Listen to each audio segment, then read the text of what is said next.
Verde, nas Ilhas de Castela, nas questões relacionadas com a repartição da conquista entre Portugal e Castela, um problema agravado com a viagem de Fernando Magalhães, e, por fim, no problema da origem das Ilhas dos Açores. Quanto aos demais livros, o segundo centra-se na história e na geografia da Madeira, fundamentando-se na narrativa de Jerónimo Dias Leite. O terceiro aborda a Ilha de Santa Maria, a primeira dos Açores a ser povoada. O quarto, mais desenvolvido e rico em pormenores, respeita a Ilha de São Miguel. O livro quinto, conhecido como A História de Dois Amigos na Ilha de São Miguel, é um texto ficcional que constitui uma pausa na narrativa histórica anteriormente desenvolvida. E, por fim, o volume sexto tem como fulcro as ilhas dos atuais grupos central e ocidental dos Açores. E digo dos atuais porque até ao século XVIII, em vários textos, tive a oportunidade de chamar a atenção para isso, em vários textos, sobretudo escritos em São Miguel, aliás, o próprio Frutuoso diz isto, o arquipélago dos Açores oscila entre ter 7 ilhas e 9 ilhas, sendo que Flores e Corvo são muitas vezes apresentados como um arquipélago distinto.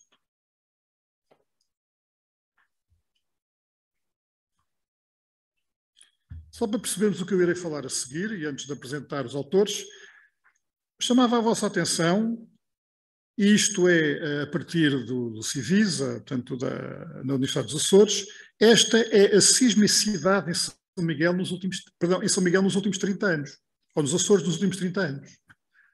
Cada pontinho daqueles é um sismo. Alguns não são sentidos. E está codificado. Há 2 dias, também do mesmo laboratório, as erupções vulcânicas registadas. Obviamente também algumas não sentidas. Ou seja, estamos a falar literalmente de um laboratório natural que está permanentemente ativo e precisamente por isso é que as informações do Gaspar Frutuoso são tão essenciais. Ora bem, a formação erudita do autor e o conhecimento de autores clássicos e coevos revela-se ao longo da composição e coloca Gaspar Frutuoso entre a elite cultural do seu tempo. Entre os autores clássicos, cita Platão, Aristóteles, Heródoto, Tucídides, Virgílio, Cícero, Estrabão ou Fulgêncio. De entre os autores seus contemporâneos, menciona João de Barros, Damião de Góis, quem afirma ser um tão doto e tão visto e benemérito cronista de tão altos e poderosos reis, António Galvão, autor de um tratado que foi criticado pelo professor Luís de Albuquerque, mas de quem Gaspar Frutuoso diz o nobre e notável capitão António Galvão, por seu braço e pena, digno de perpétua memória, em um tratado que compôs de diversos descobrimentos, um homem com experiência do Oriente, Gonçalo Fernandes de Oviedo, cronista das Índias de Castela, Esteban de Garibay Zamalhoa, universal e doutíssimo e diligentíssimo cronista basco, mas a quem ele diz que é cântabro, não é citado pelo seu aspecto de cronista, mas sobretudo, eventualmente, pelo facto de ser um tubalista, isto é, por considerar que a personagem mítica de Túbal tem raízes na Península Ibérica, e isso é algo que interessa a Gaspar Frutuoso, e o polímata Jerónimo Cardeiro. Notemos ainda a preocupação com os acontecimentos relacionados com a expansão, que os acontecimentos relacionados com a expansão europeia atravessam, a expansão europeia em curso, atravessam todo o texto frutuosiano, com especial relevo no livro primeiro. O cronista recorreu também à memória viva, consultando pessoas de idade avançada, contemporâneas ou testemunhas diretas de certos episódios, tanto para a história dos acontecimentos que ele pretende narrar, como para os processos da geodinâmica. No primeiro caso, e a título de exemplo, citemos Manuel Martins Soares, rico e grosso mercador e homem de delicado entendimento, natural de São Miguel e residente em Londres no ano de 1582, a cujo testemunho Gaspar Frutuoso recorreu para descrever quer a longa viagem de circunnavegação do globo empreendida por Sir Francis Drake, quer a casa que o navegador tinha adquirido em Plymouth após o seu regresso à Inglaterra. De modo muito claro, Gaspar Frutuoso integrou os Açores nos mundos ultramarino, atlântico e insular de 500 e fez, como referiu António Valdemar, fez o elogio da monarquia universal de Filipe II, cito, que é agora o maior senhor de toda a redondeza, ou seja, de todo o orbe. Tal como outros autores seus contemporâneos, que escrevem no quadro da monarquia católica, se o objeto do seu discurso é local, o horizonte é global. Concebendo uma narrativa que, mais do que uma coreografia, no sentido renascentista do termo, é uma geografia discursiva das ilhas, o objetivo, ou seja, a intenção do autor, é, ou era, a produção de um elogio aos Açores e às suas gentes, sobretudo as de maior qualidade, configurando-se assim as saudades da terra como um instrumento para a promoção do arquipélago junto da monarquia católica. Mobilizando a sua formação intelectual e toda uma vasta rede de contactos, Gaspar Frutuoso produziu uma narrativa no interior da qual as ilhas açorianas surgem devidamente integradas no contexto imperial do final de 500. E entremos então finalmente nas saudades da terra e nas manifestações da geodinâmica sob a pena do cronista. Na sua exposição, Gaspar Frutuoso procurou ser o mais fiel possível ao que descreveu com conhecimento direto e, quando recorreu a outras fontes, criticou-as e testou o seu grau de fiabilidade, nomeadamente com base na observação do mundo físico. Em relação a este aspecto, Gaspar Frutuoso posiciona-se do lado daqueles que exercitam um pensamento crítico e, sobretudo, para o que aqui nos interessa, que valorizam o papel da experiência, do empirismo. Como ele afirma no livro segundo, porque quem não entende nada, assim como não duvida nada, não procura saber o que não duvida e desta maneira fica ignorante, por não se saber maravilhar e duvidar das coisas que vê, da qual admiração e dúvida nasce a inquirição delas, e da inquirição a experiência, e da experiência a memória, e de muitas memórias a ciência. Por outro lado, e apesar da sua formação humanista e da referência aos clássicos, o cronista não hesitou em criticar Platão a propósito da Atlântida e em declarar que essa história era uma mentira, pois, como escreveu, não só Plínio já duvidara de Platão, mas também, diz Gaspar Frutuoso, nenhum geógrafo, nem cosmógrafo dos que escreveram faz menção da ilha Atlanta que tal houvesse nem fosse.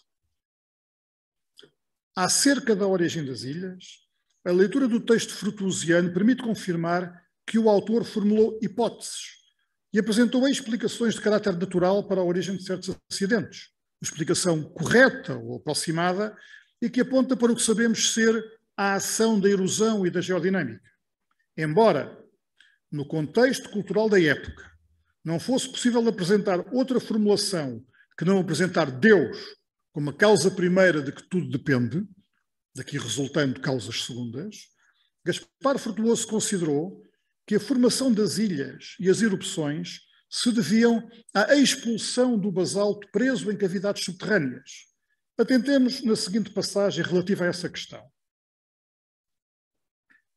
E isto a propósito da relação com a Atlântida.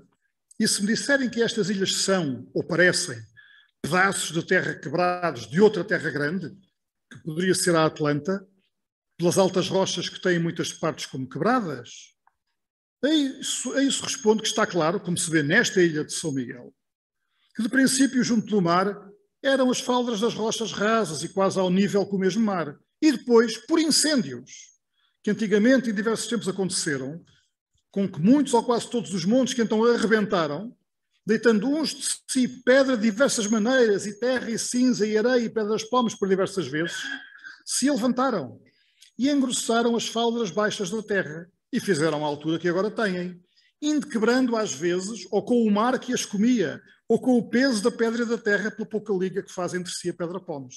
E às vezes, com os grandes tremores, que muitos em vários tempos houve nelas, sacudiram de si a pedraria, e pedra-pomes, e cinza e terra, que nos cabos junto do mar estava mal grudada, e quebrando e caindo no mar, ficaram as rochas íngremes e talhadas como agora estão. Ou seja, é precisamente todo o processo de erupção, são os sismos e são as esquadas lávicas que vão empurrando a pedra para o litoral, que vão elevando o litoral, que vão aumentando o território das próprias ilhas. E é exatamente isso que nos está a descrever. E no livro 4º, no capítulo dedicado às Furnas, que aqui referiu António Valdemar, o autor voltou a abordar este tópico e as suas palavras, de novo, sublinham a sequência dos processos da geodinâmica. E diz, e assim parece logo a quem as vê, as ilhas, não tenho agora aqui, António, e assim parece logo a quem as vê, com consideração e atenção, que estas terras, sobretudo as terras litorâneas, são de uma terra sobreposta e quase nateiro, do interior do sertão da serra e picos dela, que caiu do alto, onde levantou o fogo, ou trouxeram as ribeiras do palmo de pedra ou terra, em tempo que arrebentou algum pico, ou a força das águas quando chovia. Mais que terra própria e nativa daquele lugar, a terra do cume daquelas serras ou das rochas, com que se alargou esta ilha, e da mesma maneira outras muitas, fazendo-se maiores do que primeiro foram. É todo o processo que nós sabemos que acontece, que está a ser aqui descrito no século XVI.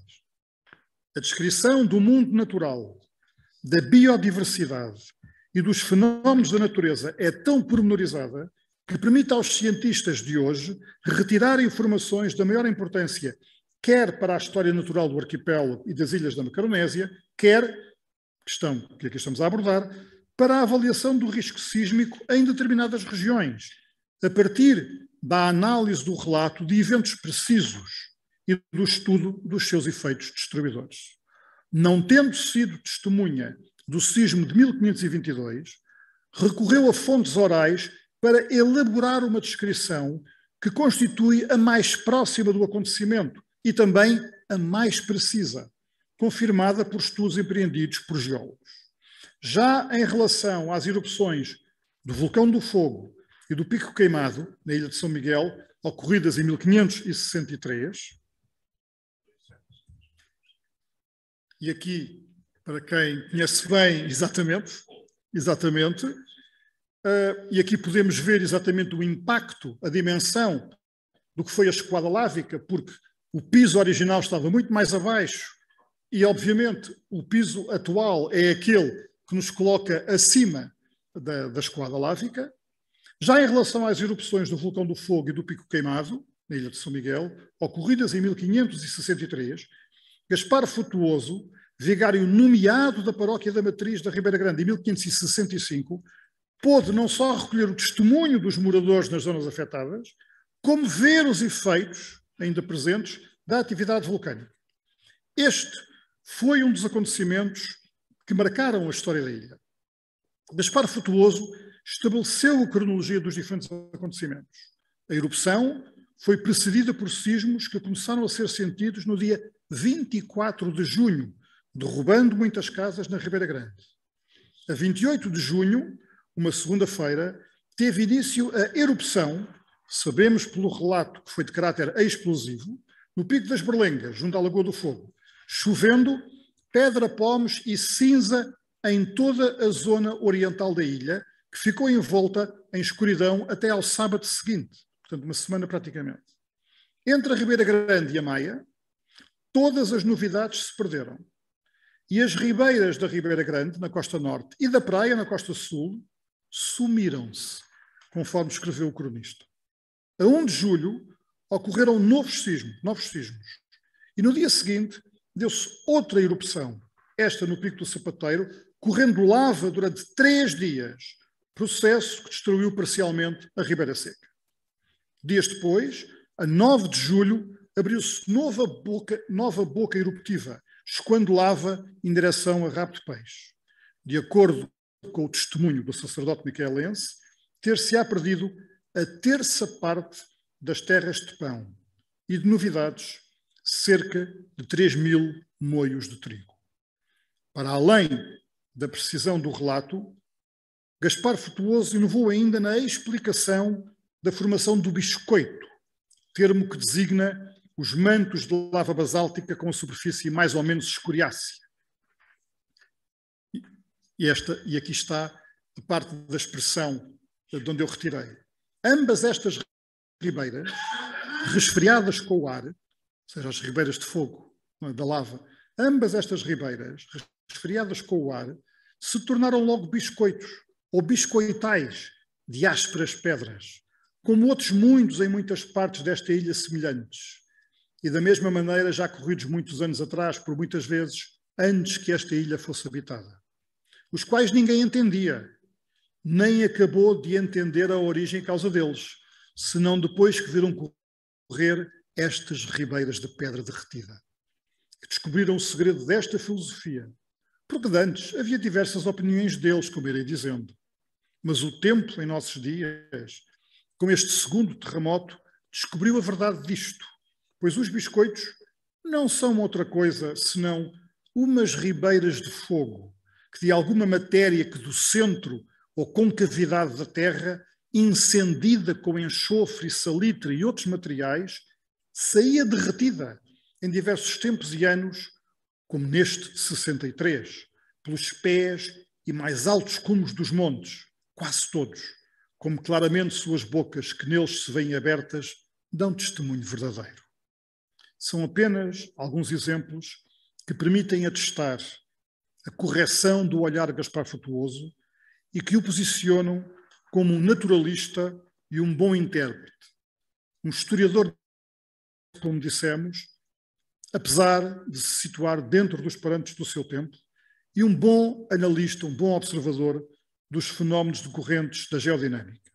Está em perfeita sintonia, em perfeita harmonia com o que na mesma época escreveram outros autores, como Leonardo da Vinci sobre a erosão, e é um testemunho fundamental para hoje, século XXI, podermos ainda conhecer os efeitos da geodinâmica nos séculos XV e XVI. Muito obrigado. Obrigado. Muito obrigado também. Peço só que o José Damião se pode retirar. Muito bem, aqui estamos. Sente-se, muito bem. Temos agora aqui a possibilidade de visualizar todos os confrades que nos seguem por videoconferência, são cerca de 30 até agora. De novo, cumprimento todos. Vou pedir que... Eu diria apenas uma pequena coisa que me esqueci. Muito bem, e que diga. O nosso eminente confrade José Damião não citou, e que eu acho fundamental. Naquele isolamento da Ribeira Grande, o Gaspar Frutuoso soube quem era Camões, e em vida do próprio Camões, a seguir à publicação da primeira edição dos Lusíadas, em 1572, tem um soneto de louvor a Camões. Isso é um facto muito singular. Ele conseguiu afastar o isolamento com as aquisições da cultura. E pelo que concerne à parte dos Lusíadas, ele também estava ao corrente. Felicito o Sr. Presidente por ter dado oportunidade a esta sessão. Felicito o Zé Damião, que é uma grande escolha da Academia das Ciências. Muito obrigado, António Valdemar. Vejo que já há confrades nossos que pediram a palavra. Como habitualmente nestas sessões, há sempre uma sessão de debate com comentários, perguntas, a que se seguirá no final desses comentários e perguntas as respostas dos nossos oradores. Eu pedi a todos que fizessem um sinal visível, utilizando justamente o sinal de levantar a mão que aparece nas reações que encontram no vosso ecrã, na zona debaixo do ecrã, para que possam tornar clara a vossa intenção de usar a palavra, e o primeiro a levantar a mão foi o nosso confrade Bernardo Herold. Eu peço também aqui a assistência na sala para dar a voz a Bernardo Herold. Bernardo, tem a palavra. Ligue só o seu microfone, Bernardo. Felicito os oradores pelas comunicações interessantíssimas, em que eu aprendi muito sobre Gaspar Frutuoso, que confesso que só recentemente me cruzei com a obra de Gaspar Frutuoso a propósito do manuscrito que eu tenho estado a estudar de um naturalista suíço que esteve aqui em 1555 e 1562 em casa de Damião de Góis e que escreveu escreveu uma que se pode chamar uma história natural de Portugal, que ficou inédita e só recentemente é que começou a ser estudada. E, de facto, esse suíço chamado Leonard Turnheiser descreve um dragoeiro que ele viu em Lisboa.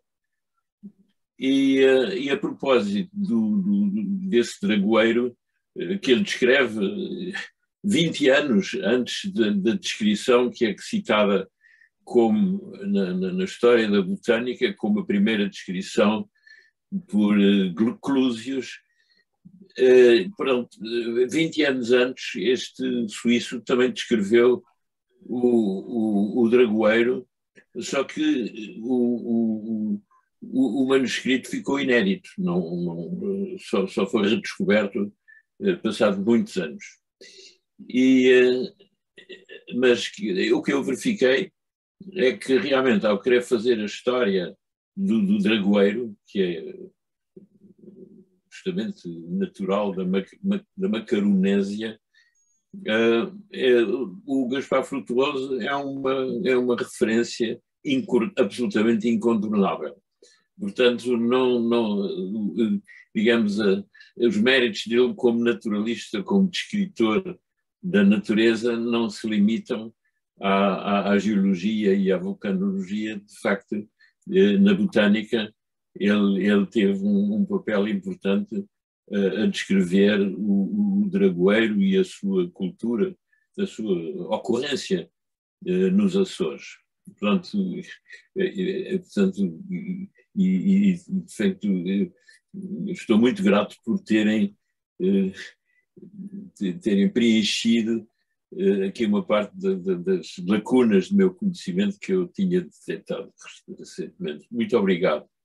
Muito obrigado, Bernardo Herold, pelo seu comentário e observação, que certamente também será objeto depois de novos comentários por parte dos oradores na sessão de hoje. O confrade Manuel Lemos Sousa tem a palavra. Muito obrigado, Sr. Presidente. E eu vou ser extraordinariamente breve, porque apenas quero cumprimentar o Presidente e todos as académicas e académicos presentes e, muito especialmente, cumprimentar os dois oradores e felicitá-los pelas comunicações que nos fizeram. Deixando um abraço especialíssimo ao meu belíssimo amigo António Valdemar. Muito obrigado. Muito obrigado, Manuel Lemos Sousa. Raquel Naveira. Boa tarde a todos. Quero cumprimentar os palestrantes, o senhor Antônio Valdemar, o senhor José Damião Rodrigues, por terem trazido essa figura incrível desse sacerdote humanista, um cronista insulano, que foi o Gaspar Frutuoso. E lembrando de Açores, nesse clima da história natural de Açores, eu me lembrei, gostaria de fazer aqui um link com o Brasil, lembrando da poetisa Cecília Meirelles, poetisa muitíssimo conhecida também aí em Portugal, de uma dicção, de uma paixão, de uma sensibilidade inigualáveis. E a Cecília, ela era neta da dona Jacinta Benevides, foi criada por ela, porque ela ficou órfã muito nova na infância, e ela foi criada por essa avó que era da Ilha dos Açores. E em todas as biografias da Cecília Meirelles, ela coloca que essa avó mágica, contando histórias do folclore açoriano, essa avó foi importantíssima para o seu perfil poético, para o seu imaginário infantil e para criar essas ligações profundas dela, Cecília, com Portugal. Então, foi uma emoção encontrar essa figura do Gaspar Frutuoso e relembrar esse laço com Cecília Meirelles. Obrigado. Muito obrigada a todos. Obrigado, Raquel Naveira. Carlos André. Quer vir para aqui? Não, Carlos, se calhar pode falar, se puder aqui em frente, para que os possam ver. Venha não, cá, não, sim, não, é mais fácil. Sim, pode falar ali. É mais fácil.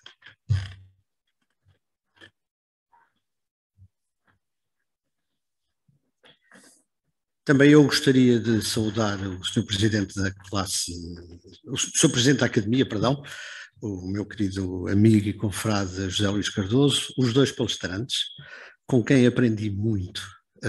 Saúdo o José Damião Rodrigues, cuja candidatura tive a oportunidade de apoiar recentemente à Academia, o António Valdemar, um amigo de longa data, e gostava muito de saudar em especial as açorianas e os açorianos que estão presentes nesta sala. Como digo, aprendi muito, quero felicitá-los pelas comunicações, não me levará a mal o historiador, que sendo eu da literatura, olhe mais para o lado da literatura, porque eu gostava de sublinhar uma coisa que não foi aqui referida, e que tem a ver com mais o título do que o conteúdo da obra de Gaspar Frutuoso, e que depois cruzo com as palavras do António Valdemar quando o apresentou. É que, salvo erro, posso estar enganado, Gaspar Frutuoso, como digo, mais no título do que no conteúdo, foi quem transferiu para a literatura açoriana um sentimento que já era de há muito característico da literatura portuguesa, que é o sentimento da ausência. Isso aparece claramente, como digo, mais no título do que no conteúdo. O sentimento de ausência que ele terá experimentado quando esteve em Portugal, e depois dir-me, mas ele escreveu As Saudades da Terra, deve tê-las escrito quase todas nos Açores. E aí eu socorro-me de umas palavras que inadvertidamente outro açoriano, o António Valdemar, disse aqui para falar de si próprio, que foi em 53 saí da ilha, mas trouxe-a comigo. Dito por outras palavras, como nós dizemos em português, saiu da ilha, mas a ilha nunca saiu dele. E a verdade é que quando isso acontece a alguém, e vou dizer onde é que quero chegar, quando isso acontece a alguém, nunca mais se perde. Ou seja, quando regressou à ilha, não recuperou a ilha, levou consigo o sentimento da ausência da ilha, porque esse jamais se perde, ainda que se regresse. E essa contradição, do meu ponto de vista, é um certo paradoxo que ajuda a compreender, em meu entender, o sentimento da açorianidade. Eu li um tanto Vitorino de Mésio nos últimos dias por ter andado pela vossa terra, nas últimas 2 semanas, e fiquei a pensar um bocado nisso. Eu conheço muitos escritores açorianos, um deles está a ver-nos aqui, colega, confrade e escritor, o Onésimo, mas conheço um escritor açoriano que não foi aqui mencionado e porque eu tenho muito respeito, já não está entre nós, e continuo a achar que é um grande escritor que merece particular atenção, que é o Cristóvão de Aguiar, um grande romancista e um grande romancista açoriano, e convivi com ele durante muitos anos e pude perceber este paradoxo. Por mais que se regresse, o sentimento da ausência, ou seja, a ilha que se trouxe e que de nós não saiu, depois nunca mais se perde, ainda que à ilha se regresse. Isso ajuda a compreender. É certo que tem muito a ver com a insularidade, é verdade, com tudo aquilo que foi dito pelo António Valdemar, mas tem muito a ver com esta característica própria de quem parte, e como eu tenho o hábito de dizer, quem parte nunca mais volta. Muito obrigado. Muito obrigado, Carlos André. Tem a palavra o nosso confrade Onésimo Almeida. Onésimo. Tem que só ligar o seu microfone, Onésimo, não estamos... E agora sim. Sim. Boa tarde, eu aqui ainda é bom dia. Saúdo o Sr. Presidente, amigo José Luís Cardoso, também os dois confrades, amigos, ouvi-os com imenso gosto. Eu só ia acrescentar agora, tenho que acrescentar mais algumas coisas depois das últimas intervenções acerca de temática açoriana, mas era só para dizer que eu ia, acerca do papel de Gaspar Frutuoso como geólogo, eu falei na academia aqui há uns anos sobre a crítica de Platão de Gaspar Frutuoso a Platão. Esse texto não sei ainda nas memórias, porque não sei quando é que isso acontecerá, mas, portanto, falei na academia sobre esse tema, creio que há 5 ou 6 anos, não me recordo bem, mas é só porque os meus alunos leem todos os anos num curso que eu faço de Introdução à Modernidade sobre a ciência, a aurora da ciência na Europa e o papel, e leem autores portugueses. E 2 deles fizeram depois um curso de Geologia, depois vieram ter comigo e vieram dizer, o professor na aula disse que o fundador da Geologia era um francês, da Geologia como ciência, não me recordo agora o nome, não tenho presente, e nós levantamos a voz e dissemos, não, isso que está a dizer que este autor faz, nós lemos no semestre passado, num curso com o Onésimo Almeida, e há um açoriano, etc, que já disse isso tudo e tinha essa atitude de autêntico geólogo. Era só isso que eu queria acrescentar. Mas, de qualquer maneira, eu agradeço muito, gostei de ver António Valdemar em pleno gozo da sua saúde e a usar a sua magnífica memória para trazer todos estes dados. Gostei também muito de saber que o meu amigo José Damião está agora na academia. Foi uma belíssima apresentação das suas capacidades. Mas parabéns aos dois e obrigado. Mas já agora foram mencionados aqui. Ainda sobre isso, eu ia dizer que o Gaspar Frutuoso, nós estamos a preparar uma edição de uma antologia de Gaspar Frutuoso em inglês, numa série publicada aqui na UMass, University of Massachusetts Press. Creio que só para o ano isso poderá sair, mas estamos a preparar isso. Já agora foi falado o caso da Cecília Meireles. A Cecília Meireles, é verdade que foi educada pela avó, mas a mãe da Cecília Meireles, isso é uma falha que acontece, todas as referências que faz a Cecília Meireles esquecem-se disso. A mãe dela nasceu também nos Açores, na Fajã de Cima, só que a mãe dela morreu muito nova no Brasil e ela foi educada pela avó. Quando dizem a avó da Cecília era açoriana, não, a mãe também era, só que, como disse, faleceu muito nova. O último pormenor sobre o amigo Carlos e André, sobre o regresso, há uma frase que eu costumo utilizar, que é não se regressa. Eu costumo dizer que acerca de sair da ilha e ficar na ilha, já agora o Ortega y Gasset dizia de Gaspar de Nemésio, que dizia com certo desdém que Nemésio andava sempre com a ilha às costas, mas a frase que eu costumo usar é não se regressa. Uma vez nos Açores, foi na presidência aberta de 1987, em 9, sim, eu estava nos Açores e comecei a falar e disse, era sempre um prazer regressar, mas eu disse, não devia dizer regressar porque não se regressa de onde nunca se partiu. O último pormenor acerca do Cristóvão da Guiar, meu patrício, da minha rua, também está para sair muito em breve aqui na University of Massachusetts Press, uma tradução do primeiro volume do seu magnífico romance Reis como Vida, para o qual eu tenho um prefácio. Pronto, eu creio que é bastante, não pensava ser tão demorado, mas foram levantadas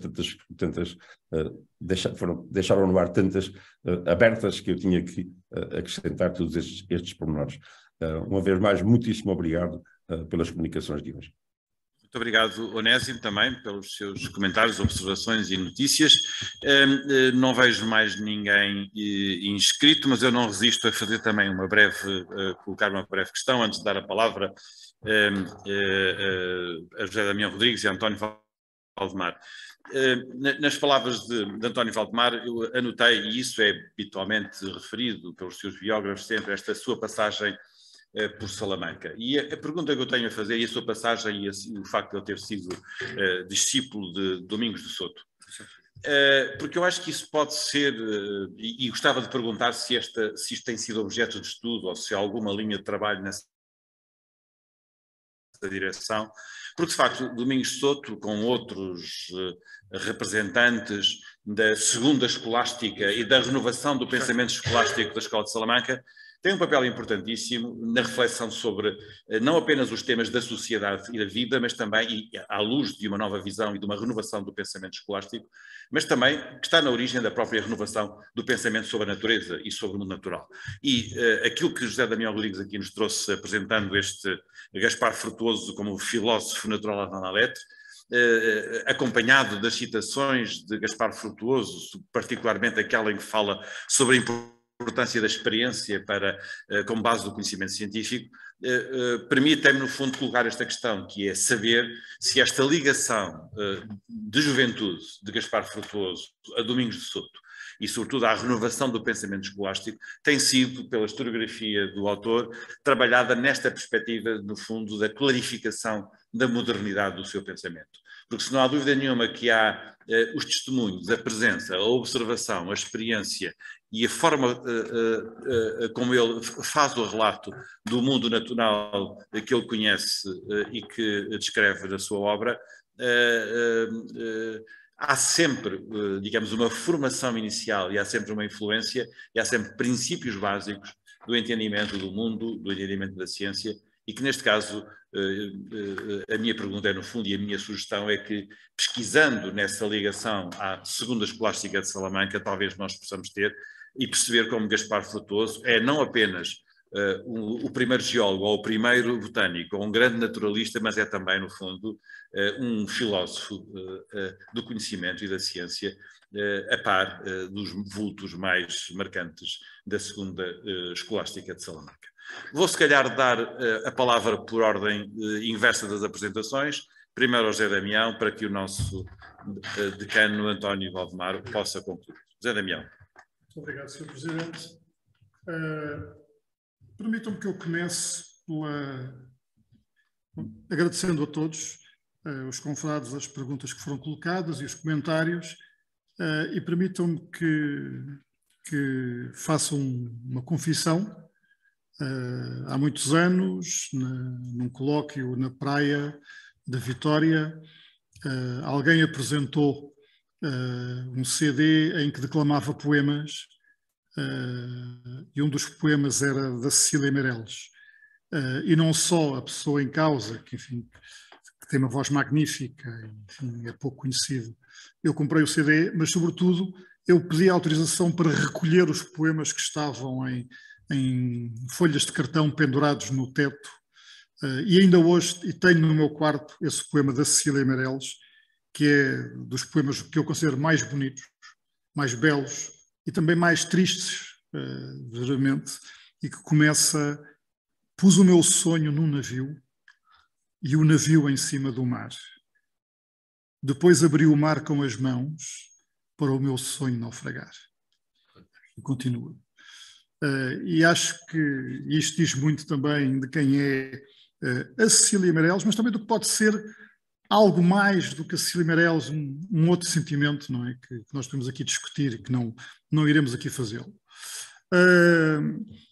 Agradeço a referência ao Gaspar Frutuoso, entre aspas, biólogo, porque nos permite chamar a atenção para um aspecto importante da sua obra, como saberão aqueles que a conhecem bem, que é quando hoje discutimos as consequências da ação humana, do aquecimento global e do desaparecimento das espécies, animais e vegetais, o elenco que nós encontramos em Gaspar Frutuoso dos animais, das plantas, animais terrestres, animais marinhos, E quando confrontamos com o que hoje existe, percebemos o que perdemos.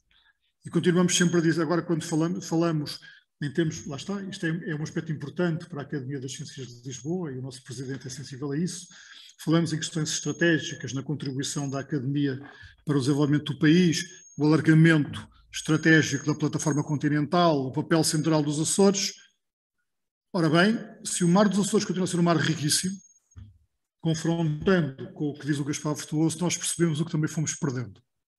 Claro. E isso está lá de forma muito clara, não é? Claro. E, portanto, também desse aspecto, ou seja, do ponto de vista da fauna, do ponto de vista da flora, também o Gaspar Frutuoso muito nos ensina, e também, nomeadamente, sobre, digamos, os problemas que hoje se discutem em torno do antropoceno. E, a respeito da segunda escolástica, não exatamente da segunda escolástica, mas, e eu abreviei, peço desculpa se não citei isso, é esse aspecto. O Gaspar Frutuoso cita o Gonçalo Fernández de Oviedo, que foi cronista das Índias de Castelo, que foi alcaide da Fortaleza de Santo Domingo, na Ilha da Espanhola, e que foi o autor da primeira obra de história natural publicada em castelhano, e que foi publicada em Toledo em 1526, mas cuja terceira edição saiu em Salamanca com outro título em 1547. É possível que o Gaspar Frutuoso tenha, obviamente, em Salamanca, tenha conhecido um conjunto de obras, e nomeadamente que tenha conhecido a crónica do Gonçalo Fernández de Oviedo, que enquanto primeira obra de história natural lhe possa ter também fornecido, de algum modo, um possível modelo para aquilo que ele poderia fazer nas suas nossas ilhas, não é? E, portanto, para além, no fundo, em termos dessa genealogia e desse diálogo, não apenas olhar para os mestres de Gaspar Frutuoso e, portanto, da segunda escolástica, mas também para o diálogo que ele terá tido com algumas obras que se publicaram em Salamanca e que circulavam em Salamanca no tempo em que ele estudou. E penso que seria isto, Sr. Presidente. António Valdemar, a palavra é sua para encerrar a sessão. Muito obrigado. Tenho muito gosto. Gostei muito de ouvir o Bernardo Herold, querido companheiro de há muitos anos nesta casa, e que foi, juntamente com todos os sócios efetivos da 9ª secção, que apoiaram de imediato a entrada do Zé Damião Rodrigues. E a 9ª secção espera muito dele. O Carlos André também foi entusiasta, e também o nosso presidente, que atualizou a minha proposta com novas aquisições biobibliográficas. Relativamente a Salamanca, essas referências da segunda escolástica figuram na obra do professor Joaquim Veríssimo Serrão, ligada aos estudos em Salamanca, onde ele viveu há alguns anos, e também no Ângelo Marques de Deus. Bem, mas eu julgo que, para além dos mestres que ele teve em Salamanca, o grande magistério terá sido o Julião d'Alba, que era um espanhol, foi bispo de Porto Alegre, foi bispo de Viana de Miranda e de Bragança, e que veio a morrer em Vila Franca de Xira. Eu não quis avançar com essa conclusão que cá tenho, que o Gaspar Frutuoso terá interrompido a sua permanência em São Miguel para se encontrar, porventura, naquilo que se chama hoje o Ribatejo, com o Julião d'Alba. Porque recentemente, ao reler o livro 4, na parte final, em que ele faz uma recapitulação, não só da ilha e das suas singularidades, ele faz uma descrição minuciosíssima do Castelo de Almorol e percorre o Tejo até Lisboa com uma visão que só poderá resultar de quem tinha um conhecimento direto. E esse conhecimento direto, arrisco-me já me arrisquei a outras coisas, arrisco-me a dizer que terá sido por Julião de Alba, que o Julião de Alba morre em Vila Franca de Xira, depois de ter exercido o seu nunes episcopal em Porto Alegre e em Bragança e Miranda. Mas ele veio falecer no Ribatejo. E toda a geografia ribatejana do Frutuoso parece-me que veio desse contacto com o Julião de Alba. O contacto que terá sido, também é um dos prelados que acompanha o Concílio de Trento e toda a evolução da Contra-Reforma, e que é um homem preponderante, é um espanhol que se radicou em Portugal e foi bispo de duas importantes dioceses, ou seja, Bragança e Porto Alegre, falecendo em Vila Franca de Xira. Eu tenho que ver a obra de Monsenhor José de Castro, de quem tive o privilégio de ser amigo e confrade ali na tertúlia da Brasileira do Chiado, na história das dioceses de Miranda e Bragança, que o Monsenhor José de Castro aprofundou até ao máximo. Ele morreu pouco antes do 25 de Abril, estava ali todos as tardes na Brasileira e era o mais cordial dos conviventes e, curiosamente, um anti-salazarista ferrenho. Um antífone que eu nunca julguei. Ele também esteve na Figueira da Foz, o Monsenhor José de Castro, depois da proclamação da República, depois foi para o exílio, era uma figura fascinante. E ele estudou muito bem o Julião de Alba. E, possivelmente, esse estudo, o Julião de Alba permite fazer as conexões com o Gaspar Frutuoso. E, sobretudo, nessa viagem do Castelo do Almorol, ainda há 10 dias com a minha mulher, tivemos lá a ver por causa dessa leitura da sessão.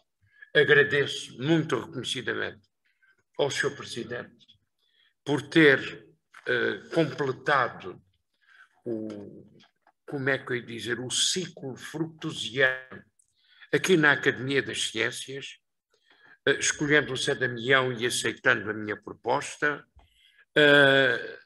Ficará neste. Eu tenho aqui o texto, eu procurei abreviá-lo, notas de canto de página, tudo isso.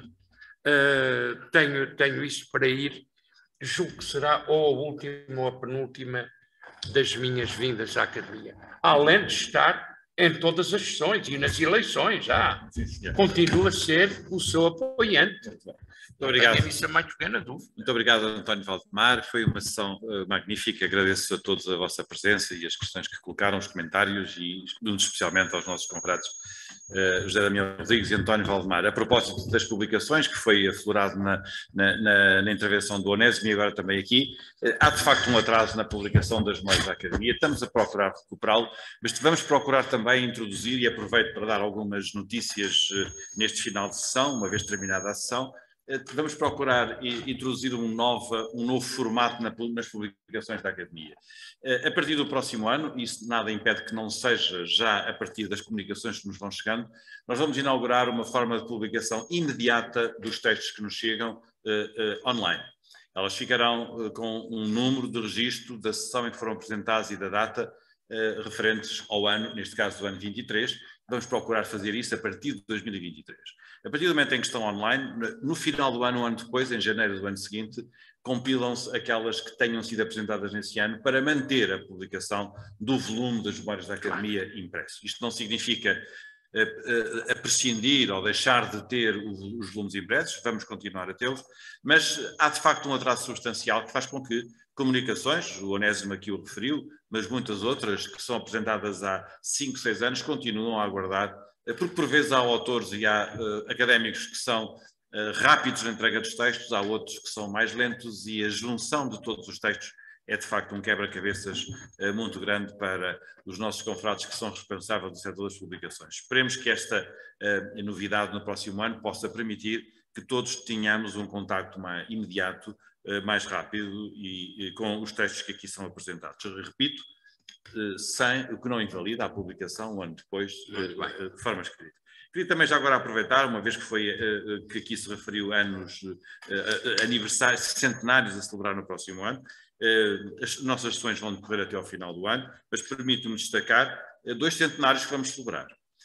Agostina, que será aqui celebrada no dia 10 de novembro, numa sessão em que participarão Helena Buesco, Oliveira Martins, Pedro Mexia e Joana Matos Farias, são 2 não académicos que convidámos para esta sessão, e também, a data não está definida ainda, mas será, em princípio, a 6 de dezembro ou 29 de novembro, é uma questão ainda a confirmar, faremos uma sessão conjunta com a Academia Nacional de Belas Artes, a que o nosso confrade António Valdemar também pertence, de homenagem a José Augusto de França, também no ano do seu centenário, que é este ano que se comemora, e portanto são 2 momentos que espero que também sejam 2 momentos em que nós, ao celebrarmos, neste caso, 2 académicos, celebramos as letras, a cultura, a arte que esta Academia tanto cultiva. Muito bem. A todos que aqui estiveram, renovando em particular o nosso apreço muito caloroso à Casa dos Açores pela sua representação aqui. Muito obrigado e está encerrada a sessão. Muito obrigado. Convido-vos todos para tomarmos um café e um chá. Muito obrigado. Não sei se neste andar em cima, junto ao Salão Nobres. Muito obrigado. Muito bem.